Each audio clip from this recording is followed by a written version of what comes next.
सो अब आपकी एम्प्लॉई आपकी ब्रांडिंग कर रहा है, बजाय कि आपको अब कर एच आर ही रहा है बैक एंड से एफर्ट, लेकिन आप अपनी एम्प्लॉयज़ की स्टोरी से इन्फ्लुएंस कर रहे हैं मार्केट को। कंट्रोल किसके पास होना चाहिए, मॉनिटरिंग किसके पास होनी चाहिए, तो मॉनिटरिंग हमेशा एचआर के पास रहती है। परफॉर्मेंस मैनेजमेंट सिस्टम कभी भी मैनेजर का फंक्शन नहीं होता, वो एचआर का फंक्शन है। जीएम है तो जीएम के नीचे जो टॉप प्लेयर्स हैं 5 वो उनके साथ मिलता है, हर टॉप प्लेयर के नीचे 3 टॉप प्लेयर हैं वो उनके साथ मिलता है, एंड डाउन द रोड वो 1-on-1 का कॉन्सेप्ट है, ठीक है। वो रीअकरेंस मीटिंग उन्होंने सबने अपने कैलेंडर पे डाली हुई है और उन्होंने मिलना ही मिलना है, रिगार्डलेस उनका कितना भी बिजी स्केड्यूल है। कासिम अली शाह फाउंडेशन का अपना एक कल्चर है ना, इनके मेंबर्स कैसे एक्ट करते हैं चीज़ों पे। Like I really appreciated Shah साहब येस्टरडे कि अब्दुर्रहमान बहुत प्रोफेशनल है, तो ही सेड कि मैंने ये प्रोफेशनलिज्म अपने स्टाफ को सबको सिखाई है, ये हमारे बिहेवियर्स के अंदर है। सो ये चीज़ है कि आपकी कंपनी की प्रायोरिटी क्या है, कल्चर क्या है, वो आपके एम्प्लॉयज़ के बिहेवियर में ऑटोमेटिकली आ रहा है। बहुत इंपॉर्टेंट चीज़ शेयर करनी है कि हर फंक्शन में स्ट्रेटेजिक एचआर बिजनेस पार्टनर कैसे अपना रोल प्ले कर रहा होता है, ठीक है। तो एचआर का पहला very basic function is recruitment selection, selecting right talent for the company, ठीक है, right person for the right job. How can we make it strategic? How many of you are giving importance to onboarding, adjustment of newbie at organization? अच्छा, ये जो adjustment है ना, this is a 6 months long process. ये onboarding नहीं होती कि आप आए, आपने उसको HR की orientation दी है and that is done. आपका काम खत्म, वो जाने उसका मैनेजर जाने. That's a 6 months long process in which you have to define a roadmap. Roadmap complete makes sense when you understand that from a hiring email of that individual until the person's first performance evaluation is done, until then that person is a newbie and your responsibility. I know कि बड़ी organisations के साथ ये बहुत मुश्किल है करना, इसीलिए बड़ी ऑर्गेनाइजेशन साइज़ में बड़ी कह रही हूँ कि जो बड़ी ऑर्गेनाइजेशंस होती हैं उसमें फिर वो डिफरेंट एचआर बिजनेस पार्टनर्स हर फंक्शन के साथ एसोसिएट कर देते हैं। हर फंक्शन के साथ जब एक एचआर बिजनेस पार्टनर होता है तो उसको पता होता है कि ये विंग मेरी रिस्पॉन्सिबिलिटी है। यहाँ से रिक्रूटमेंट स्टार्ट होती है।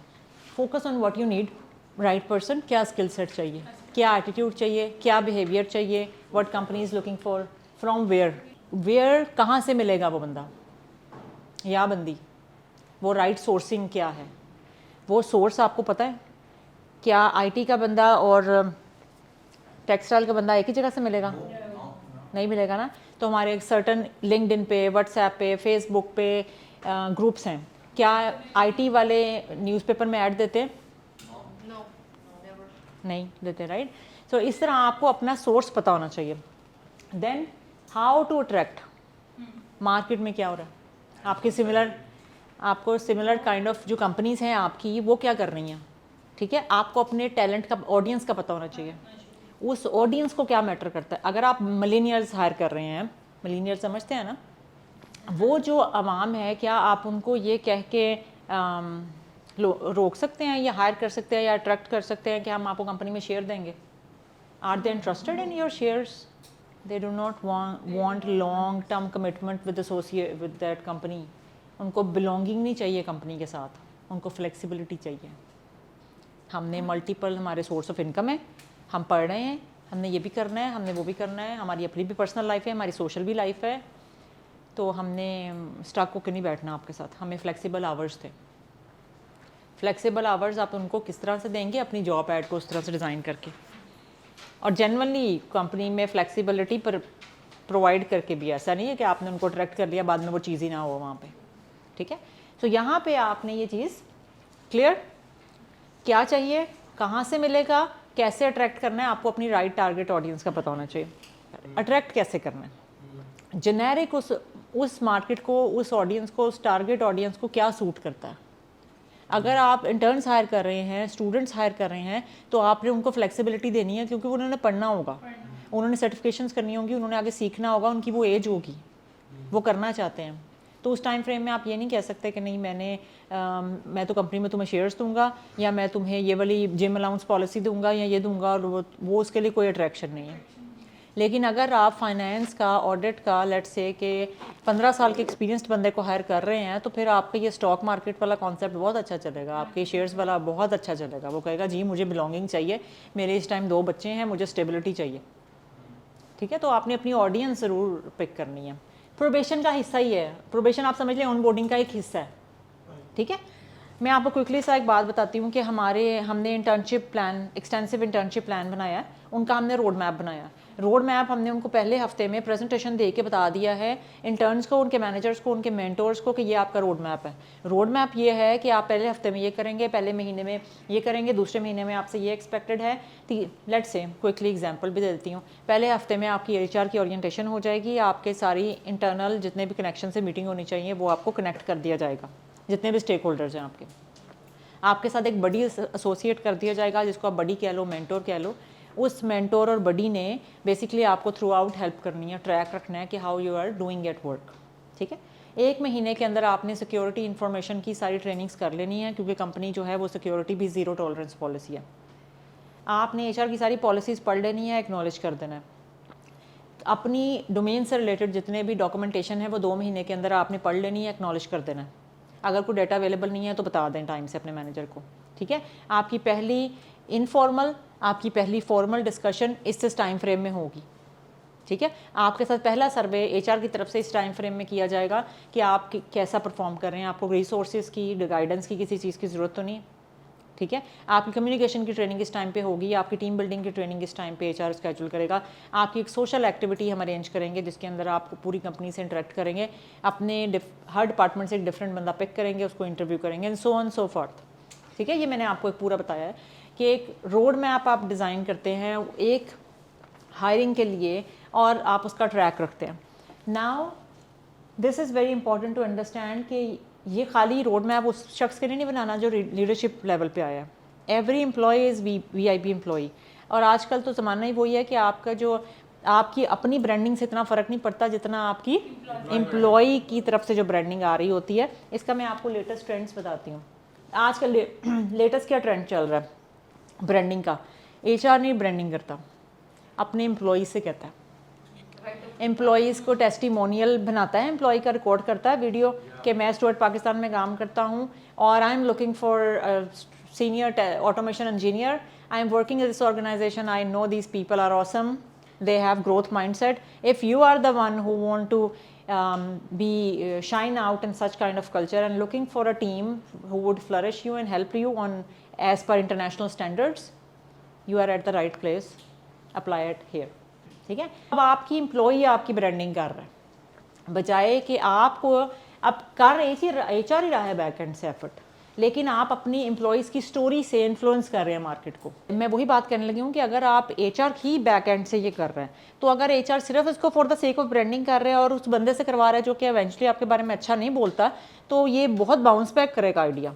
आपने ये तभी करना है जब आप जेन्युइनली वो बंदा आपके खुद विलिंगली है। हम भी किसी को नहीं कहते कि भाई आओ हमारे बिहाफ पर टेस्टिमोनियल बनाओ, हम अनाउंस कर देते हैं वी हैव दिस अपॉर्चुनिटी जहाँ पे आपकी ब्रांडिंग भी हो रही है, कंपनी की ब्रांडिंग भी हो रही है। अगर आप करना चाहते हैं, if you really feel like this is the place, जो 10 लोग हमारे पास विलिंगली आते हैं, who genuinely feel that way, who are satisfied, वो ही करते हैं ब्रांडिंग। हम ज़बरदस्ती नहीं उस शख्स से करवा रहे हो तो जो सेटिस्फाई नहीं है खुद यहाँ पे। और ये भी बहुत ज़्यादा चल रहा है कि मार्केट में लोग आपके पास आने से पहले, आपसे ऑफर एक्सेप्ट करने से पहले आपके एम्प्लॉयज़ को लिंक्डइन पे कनेक्ट करके उनसे फीडबैक भी लेते हैं। ग्लास स्टोर पे आपके रिव्यूज़ पढ़े जाते हैं, फेसबुक पे आपके रिव्यूज़ पढ़े जाते हैं, तो वो वर्ड ऑफ माउथ तो फैल ही जाएगा। So that's why on boarding is important. So let's say कि हमारी रिसेंटली ये ऑटोमेशन लीड की एक बंदी हैं, उन्होंने वीडियो बना के लगाई है ऑटोमेशन इंजीनियर्स के लिए। उनको बताया है कि सेलेनियम, आपको पता है हमारे डोमेन के लिए सेलेनियम कितना इंपॉर्टेंट है, तो अगर आप सेलेनियम में चैम्पियन है तो we are looking for you. ठीक है, तो आपने करवाना उसी से है who can genuinely sell yourself. ये नहीं है कि वो आपको स्क्रिप्टेड नहीं करना, काम जेन्युइन ही करना है, क्योंकि मार्केट वो नहीं है, everything is so transparent. Quickly आपको अपनी प्रैक्टिस बता देती हूँ। जब हमने ऑन बोर्ड करना होता है एम्प्लॉय को, तो हम एम्प्लॉय के आने से पहले कंपनी वाइड उसकी ईमेल कर देते हैं। अब ये साइज़ के ऊपर डिपेंडेंट नहीं है, अगर कंपनी का साइज़ 3000 भी है, 4000 भी, तब भी हो सकता है। आप अगर आपकी वो एक पोर्टल चल रही है, जैसे हमारा एम्प्लॉय पोर्टल है, एम्प्लॉय सेल्फ सर्विस पोर्टल है, अगर आपका एम्प्लॉय सेल्फ सर्विस पोर्टल है तो आप उसके ऊपर भी न्यूज़ के तौर पर डाल सकते हैं कि आज ये टीम ज्वाइन कर रही है, ये लोग हैं, इनकी ब्रीफ सी प्रोफाइल ये है। अगर कोई जानना चाहे कि उससे क्या पढ़ा हुआ है, कहाँ से एक्सपीरियंस गेन किया हुआ है, तो या तो आप कंपनी वाइड ईमेल कर लें। अगर आपकी सेल्फ सर्विस पोर्टल नहीं है, अगर पोर्टल है तो उसके ऊपर एज अ न्यूज़ डाल दें और सब एम्प्लॉयज़ को एक पॉपअप चला जाए। ठीक है, so everyone gets to know कि अच्छा कौन आ रहा है। एक तो ये तरीका है। दूसरा तरीका ये है कि जब वो आ जाए उसको डिपार्टमेंटल मीटिंग ज़रूर करवाएं। जैसे हम अपनी मंथली डिपार्टमेंटल टाउन हॉल्स में इंट्रोड्यूस करवाते हैं सारे एम्प्लॉयज़ को, उस महीने में जितने भी एम्प्लॉयज़ ने ज्वाइन किया होता है हम उनका क्विक से इंट्रो करवाते हैं, ठीक है। उससे भी एक बड़ा आप समझ लें कंफर्ट लेवल डेवलप होता है सब एम्प्लॉयज़ को। जी, ओरिएंटेशन तो नहीं, बस एक इनफॉर्मल सा चिट चैट, मेरी क्या हॉबीज़ हैं, I am a mother of 2, I like taking coffee out, I like investing in myself, I like developing people. So very casual, very informal kind of introduction. So people get to know me at personal level. Professional तो जो आपकी profile है वो तो सब HR ने आपको भेज दी ना, सबने पढ़ लिया हुआ आपके बारे में प्रोफेशनली, ठीक है।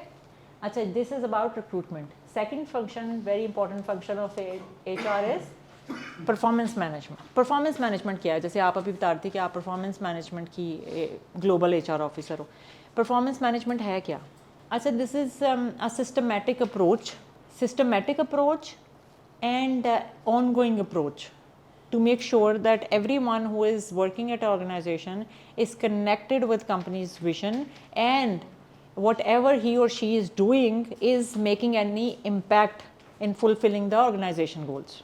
Otherwise तो वो बिल्कुल साइलो में क्या कर रहा है? So anyone who is working at your organization is doing something which is eventually going to help the overall goal, right? So systematic approach है, सबसे पहले इसको systematic ही होना चाहिए, इसमें कोई personal बाइसनेस या वो चीज़ इन्वॉल्व नहीं होनी चाहिए, because this is one of the most sensitive parts of HR, sensitive responsibilities of HR, और ये ऑन गोइंग फीडबैक के बेस पे होनी चाहिए, ठीक है। अगर मैं आपको क्विकली इसका थोड़ा सा डिटेल्स पढ़ाऊँ, इसमें जो की है ना, स्मार्ट गोल्स का, हम श्योर हम सबको पता है, राइट। स्मार्ट गोल्स बेस्ड आपका सिस्टम होना चाहिए, KPIs बेस्ड सिस्टम होना चाहिए। KPIs का भी सबको पता है, हाँ। As strategic HR business partner आपका काम ये है कि ये चीज़ें नहीं आपने मिस होने देनी, क्योंकि ये ना बाय डिफ़ॉल्ट अगर आपकी ऑर्गेनाइजेशन स्टैंडर्ड्स पे काम कर रही है तो आपको कोई ना कोई सिस्टम, ओरेकल बेस्ड सिस्टम, आपको HRIS बेस्ड सिस्टम, आपको अजोर बेस्ड सिस्टम, वर्कडे, कुछ ना कुछ मिल जाएगा, सिस्टम आपको मिल जाएगा कंपनी की तरफ से, ठीक है। या किसी ने पहले इंप्लीमेंट किया होगा या आप आके इंप्लीमेंट कर लेंगे, वो आपका कमाल नहीं है। जो आपका कमाल है ना वो ये है कि वहाँ खाली सिस्टम नहीं है, उसकी ट्रू इम्प्लीमेंटेशन है कि नहीं। ट्रू इम्प्लीमेंटेशन ये होती है कि क्या कॉन्टीन्यूस फीडबैक मिल रहा है। अच्छा, सबसे पहले हम कहते हैं कि सेल्स टीम ने ये टारगेट्स अचीव करने हैं, ठीक है। KPIs में चला गया कि सेल्स की सारी टीम ने X% टारगेट अचीव करने हैं। आपका काम है ये देखना बड़ी पिक्चर में कि क्या सेल्स टीम को फर्स्ट ऑफ ऑल ये कम्युनिकेशन है, ये they are clearly communicated about their targets, are they acknowledging at in the system that okay, I'm sure I acknowledge that these are my goals to be accomplished, ठीक है। तो first of all आपने वो acknowledgement लेनी है, उनकी understanding लेनी है कि उनको पता भी है कि डाउन द रोड 6 महीने बाद आप कह रहे हो कि जी आपने टारगेट अचीव नहीं किया, वो कहता है मेरी तो ये अंडरस्टैंडिंग ही नहीं थी, मैं तो कुछ और समझ रहा था, ठीक है, मेरे मैनेजर ने तो मुझे ये बताया था। So there should be some written acknowledgement कि आई अंडरस्टैंड कि मैंने ये टारगेट अकम्प्लिश करने हैं और इस डेट तक इतने % अकम्प्लिश करने हैं। Number 2, do they have right resources? Do they need any training to accomplish those targets? उनकी सारी जो टूल्स उनके पास होने चाहिए, जो कॉन्सेप्ट्स होने चाहिए, जो अंडरस्टैंडिंग लेटेस्ट मार्केट में चल रही है वो सब उनको है। कहीं ये तो नहीं है कि ट्रेनिंग आपने दी नहीं, उसको किसी ट्रेनिंग की ज़रूरत थी, बिकॉज अभी जो बंदा आपने एजेंट लेवल से सुपरवाइज़र लेवल पर उठाया था उसको पीपल मैनेजमेंट नहीं आती थी, आपने उस पर इन्वेस्ट ही नहीं किया और आपने उसे कह दिया कि नेक्स्ट टाइम जो है ना पीपल कंप्लेन इतने % कम हो जाए। आपने उसको पीपल मैनेजमेंट पर ट्रेनिंग ही नहीं दी, वो प्योर सेल्स माइंडसेट का बंदा था, उसने उसी पे फोकस किया। कल हमने बात की थी ना कि कंट्रोल किसके पास होना चाहिए, मॉनिटरिंग किसके पास होनी चाहिए, तो मॉनिटरिंग हमेशा HR के पास रहती है। परफॉर्मेंस मैनेजमेंट सिस्टम कभी भी मैनेजर का फंक्शन नहीं होता, वो HR का फंक्शन है। 6 लोग कितनी बड़ी रिस्पांसिबिलिटी उठा लेंगे, बहुत बर्डन नहीं, डिपेंड करता है ना आपकी कंपनी का साइज़ क्या है। देखें, इसीलिए जब कंपनी के साइज़ बढ़ते हैं ना तो आपके हर फंक्शन को एक HR बिजनेस पार्टनर असाइन होता है, यही वजह होती है ताकि वो उस फंक्शन की HR बिजनेस पार्टनर इस चीज़ की रिस्पॉन्सिबिलिटी ले कि ओवरऑल दे आर अंडरस्टैंडिंग कि उनके जो है वो पूरे वेल इक्विप्ड हैं staff with the right knowledge और रिसोर्सेज और नॉट। तो ये एक बंदे ने नहीं करना होता, ये बेसिकली उस फंक्शन के HR बिजनेस पार्टनर ने करना है with the collaboration of that head of department, ठीक है। अगेन यहाँ पे हमारा इन्फ्लुएंस आएगा, क्योंकि अगर आप मैनेजर से पंगा लेके या उसे कहेंगे कि भाई तुम्हारा कोई कंट्रोल नहीं है, परफॉर्मेंस मैनेजमेंट सिस्टम तो मेरी जिम्मेदारी है, you stay out of it, तो आप नहीं कर सकते। क्योंकि इवेंचुअली मैनेज एम्प्लॉय को वो कर रहा है, फीडबैक सिस्टम में उसका आना है, ठीक है। इसीलिए कहते हैं कि सिस्टमेटिक चीज़ें होनी चाहिए, ह्यूमन डिपेंडेंट नहीं होनी चाहिए। हमेशा जो आपके प्रोसेसेस हैं ना वो ह्यूमन डिपेंडेंट नहीं होने चाहिए। प्रोसेसेस ऐसे होने चाहिए कि आपको निकाल के मुझे बैठा दे, मुझे निकाल के आपको बैठा दे, चीज़ चलती रहे। ये नहीं कि जब गवर्नमेंट चेंज हुई सारी पॉलिसीज़ चेंज होगी। जब गवर्नमेंट चेंज हुई एक पॉलिसी, एक कोई स्कीम चल रही थी वो बंद हो गई। इतने लोग जो उसके मुताबिक अपना प्लान बना के बैठे हुए थे। अब ये जो गवर्नमेंट की पॉलिसी थी होम लोन की, वो कितनी अच्छी थी। I know many people from my organisation who were trying for that, who submitted papers for that. किसी का हाफ वे में था, किसी का अप्रूव हो गया था लोन, किसी का होने वाला था, वो स्कीम बंद हो गई। देखें सिस्टम क्या होता है। एक क्विकली आपको एक चीज़ एग्जांपल बताती हूँ कि सिस्टम कोई भी इम्प्लीमेंटेशन होनी होती है ना, हमारा कोई भी परफॉर्मेंस मैनेजमेंट सिस्टम, जैसे वर्क डे है, पहले हमारा ओरेकल बेस्ड सिस्टम था परफॉर्मेंस मैनेजमेंट सिस्टम, अब वर्क डे आ गया। वर्क डे एक रिनाउंड सिस्टम है HR बना बनाया, ठीक है। आपने उसकी इम्प्लीमेंटेशन में बहुत सारे लोगों को डिस्टर्ब करना है, बहुत सारी चीज़ें उनकी अंडर द टेबल चल रही थी, अब वो आप कह रहे हो कि ये ऑन ग्राउंड होगा सब, ठीक है, ऑन पेपर होगा। उसके लिए आप पहले सारा प्लान बनाते हो, चेंज मैनेजमेंट चैम्पियंस चूज़ करते हो, उन्हीं लोगों को जिनका बाय इन चाहिए होता है ना, उन्हीं को कहते हो आप हमारा चैम्पियन नेटवर्क हैं। हम आपको सिखा रहे हैं, आपने लोगों को सिखाना है, ठीक है। आप हमारे चैम्पियंस हैं, हमने आपके थ्रू जो है ये पूरी कंपनी में फैलानी है चीज़, हम आपको दे रहे हैं सिस्टम, हम आपको ट्रेनिंग करवा रहे हैं अपने वेंडर से, आप और मैं मिलके लोगों को सिखाएंगे कि सिस्टम कैसे यूज़ करना है। वो अगेंस्ट हो सकता है जब आप बोर्ड में बैठ के कह रहे हैं कि आप 5 मेरे चैम्पियंस हैं और आपने चैम्पियन नेटवर्क के तौर पे काम करना है और आपने जाकर लोगों को सिखाना है, तो वो कैसे आपके अगेंस्ट हो सकता है। जब GM आपसे इस चीज़ की रिपोर्ट लें कि आपने जो मीटिंग की और वो उस मीटिंग में आई ही ना, इस प्राउड में कि ये तो अभी बहुत छोटी है, तो you have the data with you ना कि वो मीटिंग में नहीं आए। आपने तो यही बताना है कि भाई वो मीटिंग में ही नहीं आए, तो how could I create that impact that you are looking for. So I need your support as GM कि आप थोड़ा अपना इन्फ्लुएंस यूज़ करें, थोड़ी अपनी स्टिक यूज़ करें and bring them to board. और फिर डाउन द रोड अगर कोई इम्पैक्ट नहीं आता तो ठीक है, और फिर भी हो सकता ना आए, बिकॉज अगर वो बाइसेस हैं उनकी, हो सकता है वो फिर भी कॉन्टीन्यूसली आपको बॉदर करे, लेकिन never ever make others problem your problem. दूसरा आपके बारे में क्या सोचता है, आपको फीमेल समझता है, आपको छोटी समझता है, आपके तो बीइंग अ फीमेल बहुत सारे चैलेंजेस हो सकते हैं, that is none of your problem. बेचारा पहले इतना दुखी है, ऊपर से आप उसको। अच्छा जी, इसमें मैं बता रही थी जो एज HR बिजनेस पार्टनर आपका बहुत इंपॉर्टेंट रोल है, वो खाली सिस्टम में नहीं है, सिस्टम इम्प्लीमेंट हो गया, कॉन्टीन्यूस फीडबैक नंबर 1। C, क्या ट्रेनिंग की ज़रूरत है, क्या रिसोर्सेज की ज़रूरत है, क्या उनको टारगेट की एक्नॉलेजमेंट है, किसी भी डिपार्टमेंट के जो हैं, do they really understand their job, ठीक है, उनकी डॉक्यूमेंटेशन हो रही है। ये तो नहीं है कि मैनेजर डॉक्यूमेंटेशन ही नहीं कर रहा और टफ टाइम दे रहा है, सक्सेशन प्लानिंग की वजह से मैनेजर ने जिस काम ही नहीं सिखा रहा और बेचारे का आगे डिलीवरी नहीं कर पा रहे। ये सब चीज़ें मैनेजर, ये सब as an strategic business partner आपने देखनी है, and that is the reason कि मैंने इस पॉइंट को पर्टिकुलर लिखा है। अच्छा, ये क्या है, continuous feedback and reward system, that is not an annual kind of thing. हमारी कंपनी में ना 1-on-1 का बड़ा अच्छा कॉन्सेप्ट है, तो हर टॉप ने अपने नीचे अपने की प्लेयर्स डिफाइन किए हुए हैं और उन की प्लेयर्स से वो महीने में 2 1-on-1 करता है। 1-on-1 का मतलब है आमने सामने कमरे में, क्लोज्ड कमरे में बैठ के बात करनी, ठीक है, on a very professional note, on a very informal kind of note, to understand कि व्हाट इज़ हैपनिंग, तुम्हें क्या चैलेंजेस लग रहे हैं, सब कुछ कैसा चल रहा है, तुम्हें क्या लगता है, what kind of challenges we are facing in terms of achieving our goals, do we need to go to the system and alter something, या हम दोनों we are on the right track in this quarter कि हम साल तक ये achieve कर पाएंगे, ठीक है।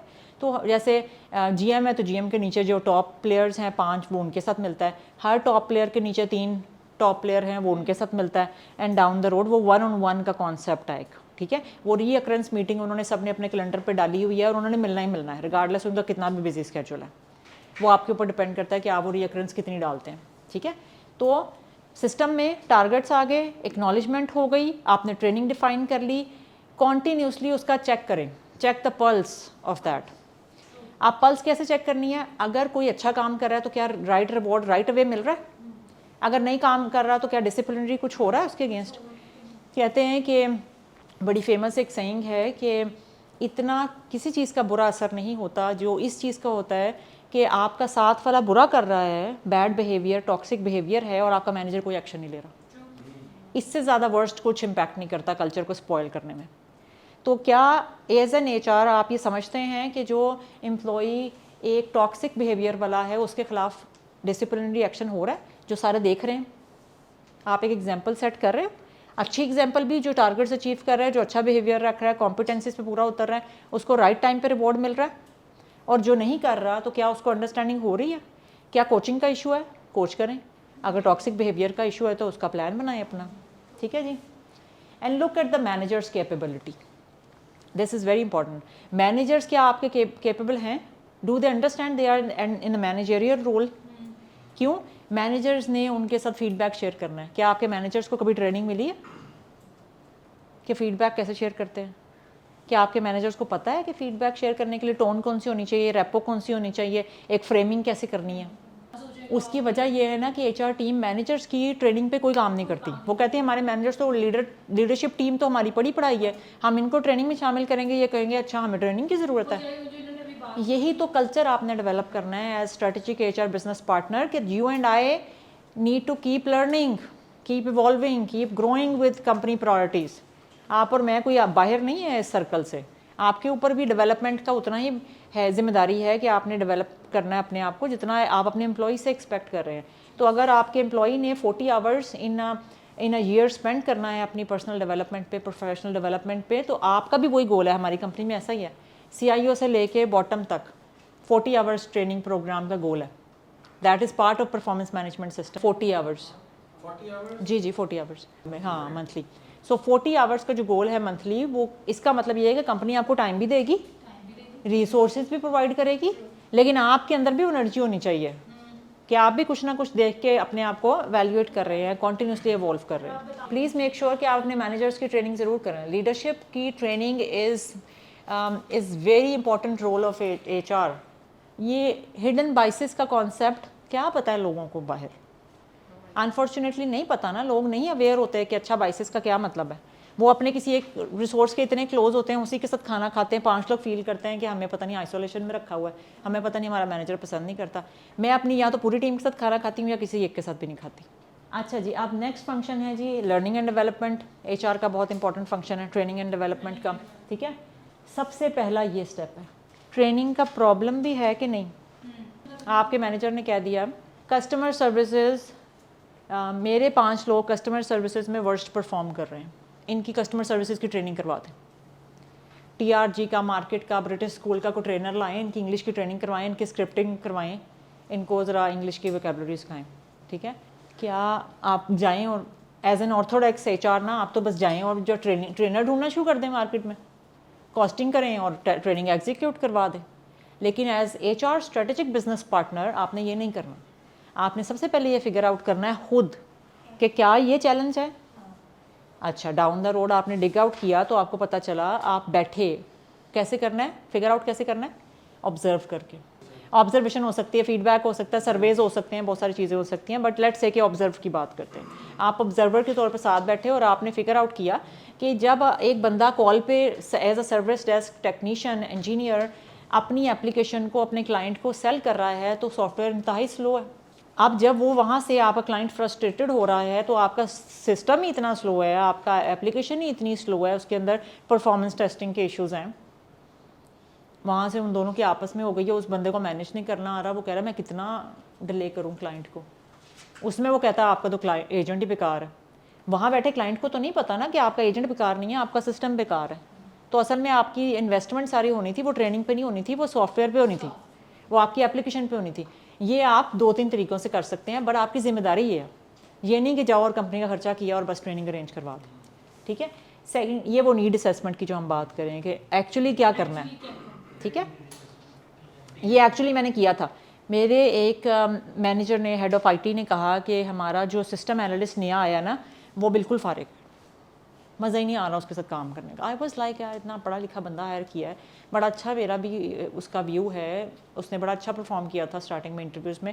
व्हाट हैपेंड, डिग आउट किया, उससे मिले, उसको बैठ के ऑब्जर्व किया, दायमे लोगों से फीडबैक लिया, सर्विस किए, पता चला कि उसको डॉक्यूमेंटेशन ही नहीं पूरी मिलती, ठीक है। वो आके एज अ सिस्टम एनालिस्ट तो आपको बिजनेस डोमेन की अंडरस्टैंडिंग होनी चाहिए। आप क्लाइंट के पास, बिजनेस की स्ट्रेटेजिक बिजनेस पार्टनर्स के पास बात करने जा रहे हैं और आपके पास डॉक्यूमेंट्स ही नहीं है, आपकी पूरी एप्लीकेशन के ऊपर मैनुअल्स ही नहीं बने हुए, वो हाफ प्रिपेयर्ड हाफ कुक्ड चीज़ के साथ जा रहा है और आगे से बाउंस बैक हो जाता है उसको, और कहा ये जा रहा है कि तो सिस्टम एनालिस्ट नहीं अच्छा। तो फिर हमने डॉक्यूमेंटेशन पे काम किया। डॉक्यूमेंटेशन जब उसकी पूरी हो गई, सारे स्क्रिप्ट सारा डाटा तैयार हो गया, अब कोई चैलेंज नहीं है। ठीक है, अच्छा इसमें ना क्विकली मैं आपको एक चीज़ बताऊँ, रिजल्ट्स मेजर करना आर वेरी इंपॉर्टेंट। जो कल भी हम ROI की बात कर रहे थे, बहुत सारे छोटे छोटे तरीके भी होते हैं, लाजमी नहीं है कि आपने कोई बहुत ही हाई फाई ROI के कॉम्प्लेक्स फार्मूलाज निकाल देने जिससे आपको पता चले। एम्प्लॉई ट्रेनिंग इफेक्टिवनेस फॉर्म्स होते हैं, very simple Excel based forms, ठीक है, जिसमें आपने फार्मूलाज में डाला होता है कि आप उस ट्रेनिंग से क्या अकम्प्लिश करना चाहते हैं। आपने कस्टमर सर्विस की ट्रेनिंग की है, आप उसकी कौन सी कॉम्पिटेंसीज को इम्प्रूव करना चाह रहे थे, तो जो ट्रेनिंग की है, फिर कौन सा बिहेवियर आप देखना चाह रहे थे, महीने बाद बेहतरी हो जाती है उसके अंदर, उनके ऊपर आप उसकी रेटिंग करें, फार्मूलाज लगाएं, that's it, that's the simplest way. वैसे तो अब बहुत सारे HR के टूल्स भी आ गए हुए हैं। स्ट्रेटेजिक ऑर्गेनाइजेशनल कल्चर, अब कल्चर इज़ HR's रिस्पॉन्सिबिलिटी।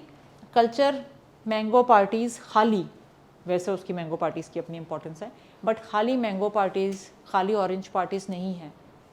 ठीक है, कल्चर क्या है as strategic HR business partner? हाँ, एक ट्रेडिशनल HR के लिए मैंगो पार्टी कल्चर ही है, एक स्ट्रेटेजिक HR बिजनेस पार्टनर के लिए कल्चर क्या है? Culture is how your members of your organisation act and understand things around them. ठीक है, वो क्या समझ रहे हैं। ये कासिम अली शाह फाउंडेशन का अपना एक कल्चर है ना, इनके मेंबर्स कैसे एक्ट करते हैं चीज़ों पे। Like I really appreciated Shah साहब येस्टरडे कि अब्दुर्रहमान बहुत प्रोफेशनल है, तो ही सेड कि मैंने ये प्रोफेशनलिज्म अपने स्टाफ को सबको सिखाई है, ये कल्चर है हमारा, I am so proud of it. ठीक है, तो मैंने कहा वो इतना प्रोफेशनल है कि it was so smooth through out. So he said कि ये हमारे हर एम्प्लॉय के अंदर, ये हमारे बिहेवियर्स के अंदर है।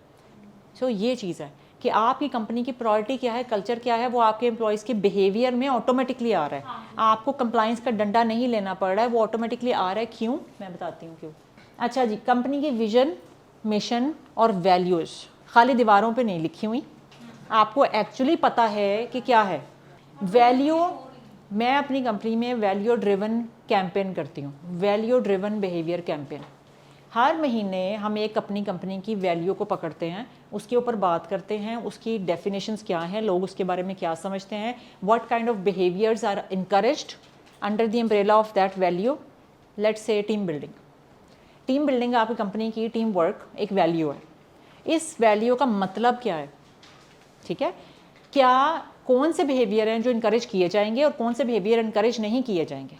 सो आपके एम्प्लॉयज़ के बिहेवियर में वो चीज़ आ रही है, दैट्स कल्चर। ठीक है, डाइवर्सिटी एंड इंक्लूजन इसमें बहुत इंपॉर्टेंट रोल प्ले करता है। आपकी कंपनी के कल्चर के लिहाज से आपकी प्रोडक्टिविटी इफेक्ट होती है। Build a fair reward system.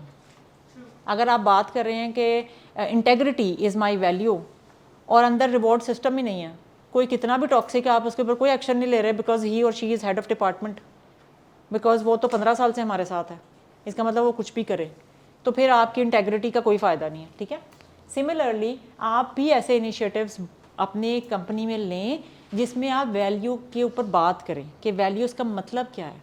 अगर आप कह रहे हैं आपकी वैल्यू है इनोवेशन, सब अपने अपने लेवल पे क्या इनोवेशन कर रहे हैं, अपने अपने प्रोसेसेस में क्या एफिशिएंसी ला रहे हैं, लीकेजेस को कैसे कंट्रोल कर रहे हैं, मतलब एक process for the sake of process कर रहे हैं हम। लेट्स से कि अभी अब्दुर्रहमान नीचे हमारी अटेंडेंस लगाना शुरू कर दे, that one process is for the sake of process ना, वो एफिशिएंसी को किल करेगा। तो हम कह रहे हैं कि हमारी वैल्यू है एफिशिएंट सिस्टम्स, तो ये क्या है फिर, हम उसका काउंटर क्यों कर रहे हैं। ये देखें, firms with a diverse workforce are 40% more likely to report market share. इसमें कोई दूसरी राय नहीं है। अगेन वेलबींग हम बात कर रहे थे, this is again responsibility of strategic HR business partner के एम्प्लॉय की वेलबींग का ख्याल रखें। वेलबींग में क्या क्या चीज़ें आ जाती हैं, वेरी क्विकली। ब्यूटीफुल, हम समझते हैं योगा के सेशन करवा लिए, फ्रूट सर्व कर दिया, जिम अलाउंस दे दिया या जिम की सर्विसेज दे दी। अगर आपने वर्क लाइफ बैलेंस नहीं दिया और वो बर्न आउट हो गया, मेंटल इमोशनल हेल्थ उसकी बर्बाद हुई हुई है। अगर एक सिंगल पेरेंट है, वो मेल है या फीमेल है, एक सिंगल पेरेंट है, उसने दोपहर को अपने बच्चे को लेके स्कूल से घर छोड़ना है, और आप उसको वो फ्लेक्सिबिलिटी नहीं दे रहे, आप कह रहे हो कि नहीं मैंने तो 9 to 9 ही काम करवाना है, तो फिर जितना मर्जी आप इनिशिएटिव ले लें वेल बीइंग के, उसके किसी काम के नहीं है। तो सबसे पहले आपने ये अंडरस्टैंड करना है कि how your people work feel at work place and in general. इसीलिए मैंने जब आपने बात की ना कि वो टॉक्सिक एम्प्लॉय है, तो इसीलिए मैंने पहले ये सजेस्ट किया कि उसके साथ बैठे हैं, try to figure out what is bothering her, क्योंकि उससे कोई बिहेवियर हो सकता है बॉदर कर रहा हो जो कि आप वैसे ही मसला हल कर ले, ना आपको निकालना पड़े और ना कोई ऐसा हवा फैले। मैंने बहुत सारी ऐसी फीमेल्स देखी हैं जिनको अपने बॉस से हैरेसमेंट का प्रॉब्लम होता है, लेकिन वो चूंकि ये कह नहीं सकती, उनको अपनी नौकरी चाहिए, उनका करियर इंपॉर्टेंट होता है, वो पेरेंट्स से लड़ के जॉब कर रही होती हैं और फिर बीच में वो नहीं चाहती कि ये मैस हो, तो वो अपने बॉस की कंप्लेन नहीं कर सकती हैं and they feel so frustrated around. और सबसे वो सख्त रवैया और एक असर्टिवनेस, लोग कहते हैं इतनी सड़ियल है, and because she doesn't want to give that margin to people to come into her space because of the bad experiences, maybe not in that organization, maybe previously। तो अगर आप उसको ये कॉन्फिडेंस दें कि नहीं, you can be at your ease here because this is a different culture, आप बात करेंगे तो अगला खुलेगा। अच्छा जी, अब ये जो है ना वेलनेस प्रोग्राम, इसको मैंने आपको क्विकली एक चीज़ जो इम्पोर्टेंट है समझने वाली, वो ये है कि how people feel at work and in general, क्योंकि अगर वो जनरली भी परेशान है तो इम्पैक्ट तो काम पे आएगा ना। Gain leadership support is the first step in taking any initiative of well-being।